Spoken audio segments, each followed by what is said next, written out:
video. Today we have a very special guest, one of my good friends, Alex Guerra. Today, Alex is a guy that I really admire when it comes to like the bachelor aesthetic, trying to level up as a bachelor when it comes to making good drinks. If it comes to, rocking a nice fedora, knowing how to get a nice suit, I always go to Alex for those questions because I think he's very knowledgeable in that aspect. So Alex, thank you for joining me today in this video. If you can give these guys a little bit of an introduction. Well, yes, thank you so much, Jay. I really appreciate you having me on today. I've been following you since we met at the gym. Your YouTube channel is great. I think everything that you're doing, for the community, representing Latinos in such an innovative and a proper way, man. So I really appreciate you having me on today. But a little bit about myself. So I'm originally from San Jose, California. I was born in northern, so it's the Bay Area of California. And, I got into just the idea of being a sense of a eclectic style at a very young age. My dad was really into suits and just really dressing with a purpose, right? He always used to tell me, when you walk outside the door, you walk outside getting ready for the world. You know what I mean? The way you present yourself is, so important, and it's a very traditional mindset. My dad was originally from Ecuador, so I am a first generation born, and he came with that mentality of, when you come to the States, you come with a purpose. It's that American dream, right? Definitely. I'm sure that you kind of experience something the same way, right? So from a young age, I always just admired that. I was the kid that, would kind of like practice tying his tie when he saw his dad tying his tie in front of the mirror. My dad had a full bar at the house as well, so he'd have his friends and compadres coming over, make a nice whiskey or a nice drink for them and everything, and it was great. And I just totally admired this. So when I got up, to the age where I started drinking, I drank differently, right? Yeah. It was just because I was already influenced at a young age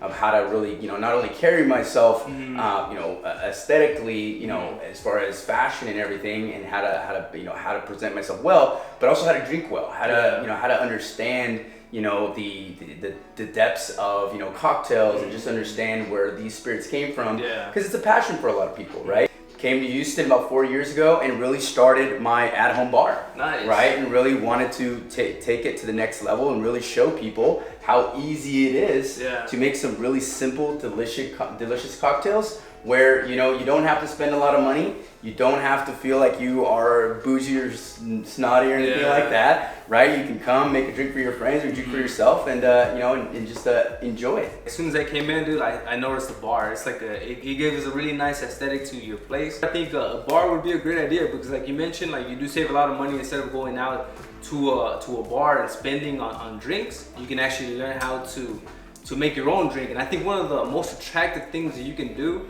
whenever you're courting a woman or you're trying to talk to a new girl is to learn how to make your own drink, because when she sees that you can make your own drink, that's gonna give you a lot of points. One of the things that I get a lot of questions about is like different drinks that you can make for your girl, or different, where when you go to a bar, what can you order for her, or where can you take your girl to have a good time. And I honestly do think like a bar or a club can be a great place to take a girl on a first date. So Alex, the very first thing, man, like as far as back when I was in college and I was going through school, and also like getting out of college, and I was kind of living like that bachelor life when I was younger.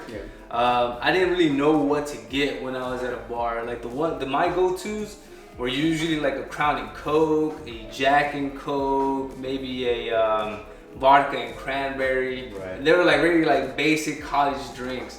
So do you think those drinks are okay, or do you think there's like a better option, a better alternative for those kind of? Absolutely, 100%. And hey, look, guys, there's nothing wrong with a Jack and Coke, right? A gin and tonic, anything like that. Absolutely, that's not what this is about. But this really is about, there's two ingredients in the Jack and Coke, right?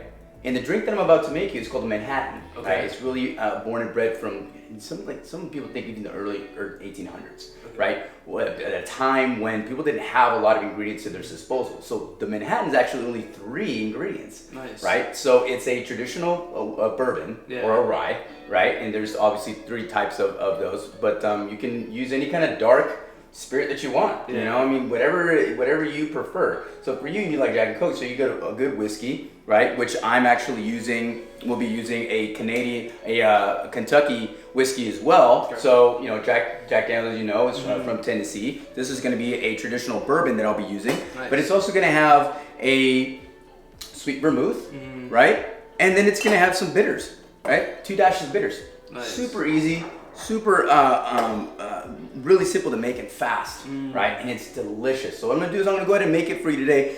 If you don't have all of the tools, don't even worry about it. You can do this stuff in cups. You can do it in a solo cup if you wanted to. Definitely. It's not even a big deal. So the first thing you'll start off with is you're gonna do something, like I said, we use what's called a jigger. So that's what this is. Again, you don't have to use it. You can use tablespoons, whatever measurement you have around you, man. But this is 2 ounces of a traditional rye. Then we're gonna go ahead and pour into what's called a mixing glass here, right? And then we're gonna do 1 ounce of a sweet vermouth, right? Now, obviously, there's 2 types of vermouth: dry vermouth, sweet vermouth. Yeah. This is just sweet vermouth. If you're at a Specs or if you're at a grocery store or wherever it is that you get your liquor today, you'll be able to find a vermouth, no problem. Nice. So we use the bottom half of our jigger here, and we're gonna do 1 ounce of a sweet vermouth, right? Very easy. And then we're gonna do a couple dashes of bitters. So these are called Angostura beers. Again, wherever you get your liquor, they're most likely gonna have this. Is a very traditional type of bitter. You can play around with the bitters if you want. There's also all kinds of different. So we're gonna do 1, 2. Okay. That's it. And then what we're gonna do is I'm gonna use some of these. You can use any kind of ice you want, but I use cubed ice because it actually dissolves quicker. Okay. Right? So the good thing about these type of cubes is that less water gets into it, or the water gets into it slower. Nice. Right? So that's always a better idea. Yeah, you don't want definitely. your drink to get diluted so quickly, right? Yeah. That's usually one of the reasons why we use these type of blocks. But again, if you don't have them, you don't have the trays, they're really easy. They're made out of silicone. You can buy them on Amazon for a couple bucks. Okay. But I'm actually going to be putting those in there, fitting those around, right? So cube ice is the go-to. Cube ice is going to be the go-to. Like I said, it's the simple reason why is because they melt slower, right? So if they melt slower and you have it just kind of sitting right there, it doesn't just, all the water doesn't just dissolve into it, right? So what you're gonna do is, now we use what's called a bar spoon, right? Again, if you don't have a bar spoon, use a regular spoon. Yeah. Not a big deal, right? And you're just gonna give it a couple different twirls right here. Essentially the reason why you're gonna twirl it is you're gonna make the ice melt into the spirit, or into the spirits, and kind of combine all the flavors together, right? And so you're just gonna keep mixing, however much time you want. I usually mix for a couple seconds, right? You can slowly start to see the cubes start to dissolve in there. Then you're gonna take what's called a hawthorn strainer, right? Very common, any kind of strainer you want. Again, not a big deal. In a very nice Manhattan glass. This is what I have at my disposal. Again, if you have a solo cup, you have anything you need, you can pour it in. Slow drip here into your glass. Nice. Okay. There's that. And then the last thing you're gonna do, a couple things you can do is, if you have a toothpick or any kind of pick where you can put your cherry into, you can do that. But me, myself, I love a straight whiskey on the rocks. So that's what I'll be doing to join you today, Jay. Definitely. So let me go ahead and get myself a nice little block. This looks nice, man. Awesome, man. It looks delicious. You know what? Let's go ahead and pour ourselves. Guess what I'm gonna do is I'm gonna do a little, just very simple again. 2 ounces of my nice Kentucky bourbon. Have that slow dissolving ice cube in there. And So here we are. So your drink, that simple, you just on the rocks. Just on the rock, and I only had a rock. It's a very small rock, because I don't like a lot of water, in my drink. So this is actually really good. Like I said, a really good cube. So that while you're sipping it, by the time you're done, the cube is still going to stay in there, but you get a little bit of water to accentuate the notes of the whiskey. And then of course it may not be as harsh if you just drink it straight. Cheers. Cheers, my friend. pretty good, man. Yeah? Yes, dude.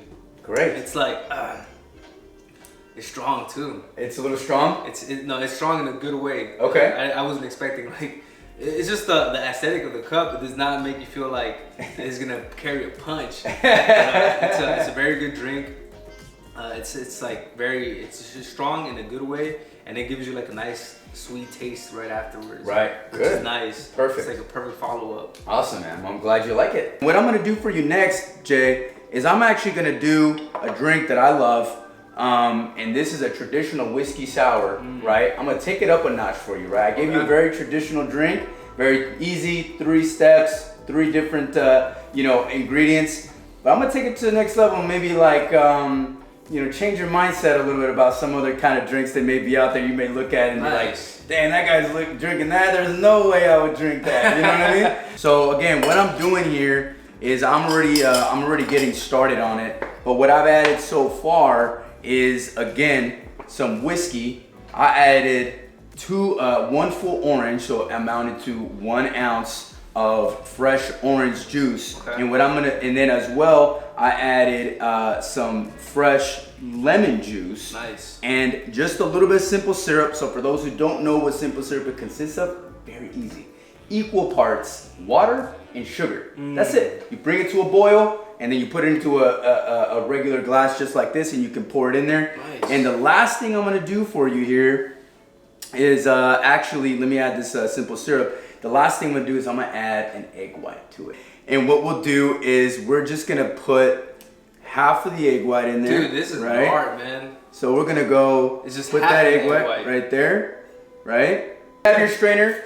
A lot of people didn't realize that what you can take is you actually can take the spiral off, okay, and you can put it in here, because what you want to do is you want to do a dry shake first. Okay. Because what the dry shake's going to do is it's going to emulsify the egg, or you're going to cook it. So essentially, we need to cook the egg, right? Okay.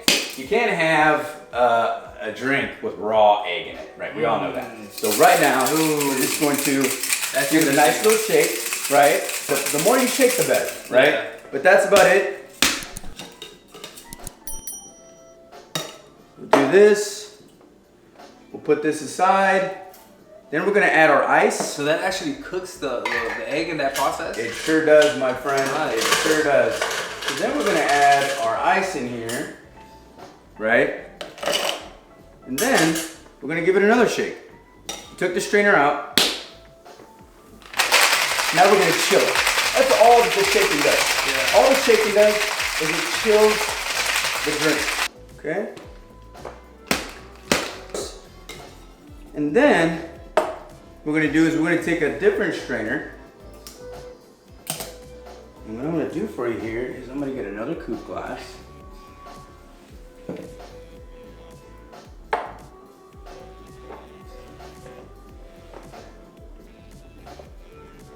Kill this cherry, man.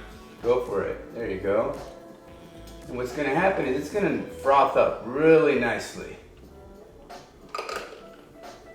And what's gonna happen is those egg white is slowly gonna lift, and it's gonna create a really nice blanket over the drink itself. So there you have it. These are a couple great drinks that you can use for yourself or for your lady friend. Guaranteed to impress. If you made it this far into the video, go ahead and give us a like. If you're new to the channel, smash that subscribe button, because here all we do is talk about fitness, personal finance, building our wealth, and becoming the best versions of ourselves. So if you're into that kind of stuff, you'll love it here. Until next time, guys, stay strong and keep on conquering. Peace.